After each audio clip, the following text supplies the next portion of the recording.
Hi, I'm Mal from the Money Study, bringing you another episode of our Take 10 Challenge, and we're up to number 81, the Recontribution Strategy.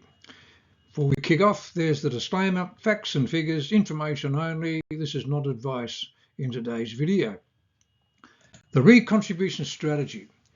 When you pass away, the money that is coming from your superannuation or your pension going to your estate, there may or may not be tax payable to the beneficiaries.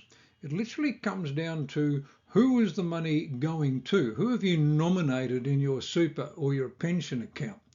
Now, if you've done your pension and you've done effectively to your partner, and so they're going to receive your pension, no problems. If you leave it to your partner as a lump of money, no problems. They will pay no tax on that whatsoever because they are a dependent.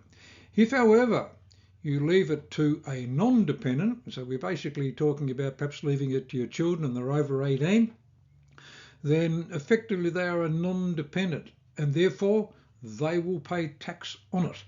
So this is where it becomes interesting. If we are leaving money to people who are non-dependents, they will indeed may pay tax on the money. It literally comes down to where did the money come from in the first place. So inside your superannuation account, you can have a look on your statement, and generally most of the super funds will provide this information. You'll see that you've got a tax-free component and a taxable component. And if you're in one of these schemes like PSS and CSS, you've even got an untaxed component. But what it comes down to is that after 60, it literally means that you will then normally just have these components. Tax-free components are indeed tax-free to anybody. So if you've got a big tax-free component, then this is not really a big problem. A taxable component, however, it's a large taxable component, then yes, that is indeed going to be causing a tax issue for your non-dependent beneficiary. Now, what causes these tax-free and taxable components? How did you put the money in the first place? If you were to contribute as a after-tax non-concessional contribution, so let's imagine that your superannuation is just money that you've been plonking in there, you've never claimed a tax deduction, all of that is tax-free money. But that's pretty unusual. Most people's, the bulk of their money in their super fund has come from money from their employer, the normal super guarantee amount, or it's money that they've put in there to get tax deductions, perhaps through salary sacrifice or concessional contributions. Any money that's come in as a concessional contribution from like that, where you've claimed tax deduction, salary sacrifice, or your employer, that is the taxable component. You've received a concession, you've received a tax deduction effectively for it to go in. Therefore, when the money goes on death to a non-dependent, they have to pay some of this back effectively as a tax. Now they're going to get taxed at 15% plus the Medicare, so 17% effectively on that money in its entirety. So it just literally comes down to what are the percentages. Now you have a look at your statement, and if the bulk of it, and I'm guessing that is, you're going to find that the bulk of it is basically taxable, then, and you don't want to be leaving money and to your children, and then they have to turn around and give a chunk of it to the tax department, then we need to consider what can we do about this situation.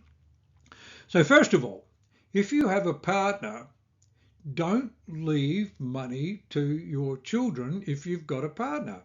I see too often that a person will say, okay, look, if I die, my partner's going to get the house, they're going to get the car, they're going to get everything I own, they're going to get the bulk of my super, but I might leave a small portion, or if my super's only small, I might just leave my super to the kids.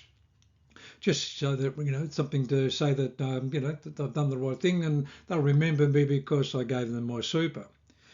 If you've got a partner, that doesn't make sense. Why would you give it to your children if they're going to pay tax on it? Whereas you give it to the partner, they get it tax-free, And then, of course, your partner can turn around and give it to the kids tax-free. Of course, there's issues here if the partner is receiving centrally because of the gifting rules. There's gifting rules how much they can gift, but if they're not on age pension, if they're not an age pension recipient, then there's no gift tax. You can literally just give someone some money, no problems whatsoever.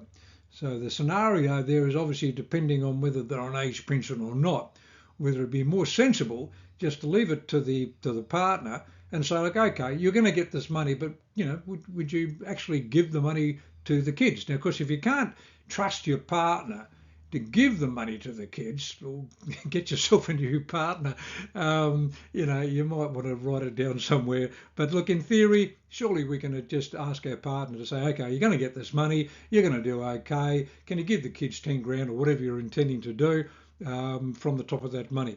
Sit down and have the conversation now, okay? But if you've got a partner, it makes more sense to give it to the partner because they're going to get tax-free. Now, if we don't have a partner, and we literally say, look, we've got no alternative here, or we don't even have kids, we want to give it to our nieces and nephews or siblings and so forth, they are obviously non-dependents, therefore they will pay tax on it. And you just think, well, why should the government take a snip of that? There is a little strategy we can do here to try and alleviate the problem. What we can do here is that you can retire, and if you think, okay, I've got all these taxable components, how about we try and change the taxable component? How would we do that? Well, literally, once we've reached 60 and retired, we're over our preservation age. If we've got, let's say, 90% of it was this taxable bit causing us the problem, then what we can do is we can actually, because we've retired, it's our money and we haven't died yet, we can actually withdraw the money tax-free. And then what do we do with it? We put it straight back in again as an after-tax contribution. So it was a concessional contributions, building up this taxable component. We pull it out tax-free, but then we put it back in as just as a normal personal contribution. We don't claim tax deductions on it for putting it back in. And of course now it's basically a tax-free component. So if you die, the money would then go to your kids tax-free. So it's quite a nice little situation here. Now that all sounds good, except obviously there's, like everything, there's always a problem. How much can we actually put back in again? Now this is where we are now stuck with whatever the caps are at the time for the non-concessional contributions cap. Now currently, well, as of July 1, 2024, the cap's going to be $120,000 each year. But of course, we've got that bring forward rule that we explained in previous sessions there. You could indeed put in $360,000. And if you did your withdrawal close to, say, the end of the financial year, you could indeed put in $120,000, say, the week before the end of the financial year, 25th of June or something, you put in 120. And then the following fortnight, we're into the new financial year, then you could do your 360. So we could indeed get close to $480,000 back in. Now, of course, if it was a case that we had $800,000 in our super, it would just literally mean that we've washed off, the tax on 480, but the remaining money still has that tax bit. But still, we've washed off half the tax, perhaps, depending on your numbers and your components. So it can still be quite, be quite useful. We haven't got rid of all of the tax, perhaps, because we can't put it all back in. So if we had 800, we don't pull out 800. We literally just pull out what we can effectively put back in again. So we're just limiting it, but we are reducing the amount. If that was the case, and let's say we had 90% if it was non-concessional, 90% was concessional, they had to pay tax for the non-dependents. And then we do the strategy, but we still had a big chunk that we weren't able to pull out. Well, it might mean that we've lowered that percentage, instead of being 90%, might now be 40%. So it's still a big advantage to the recipient, for the non-dependent. Because when they die, it all just comes out in percentages, comes out in the ratio between the components. So not much you can do about that. But look, it's just something to think about. It's something that it works. It just unfortunately is limited by these contributions caps. If you've got dependents, not a problem. If you're going to spend all the money before you die, not a problem, obviously. But if you're considering your children or a non-dependent, then perhaps consider the recontribution strategy. Happy for you to come and have a chat about how it all works. If you need more information, book with us and we'll have a chat about it. Look forward to you joining me on another future session.